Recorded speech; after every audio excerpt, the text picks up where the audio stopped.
श्रीं ह्रीं ऐं क्लीं कृष्णाय गोविन्दाय गोपीजनवल्लभाय पराय परमपुरुषाय परमात्मने परकर्म मंत्र यंत्र तंत्रौषधास्त्रशस्त्राणि संहर संहर मृत्योर्मोचय मोचय आयुर्वर्धय वर्धय क्षिप्रारोग्यं च कुरु कुरु सर्वकार्यसिद्धिं कुरु कुरु।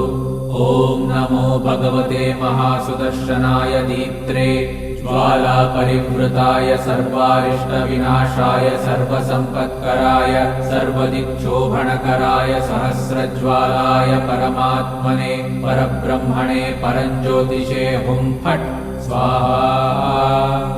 ॐ श्रीं ह्रीं ऐं क्लीं कृष्णाय गोविन्दाय गोपीजनवल्लभाय पराय परमपुरुषाय परमात्मने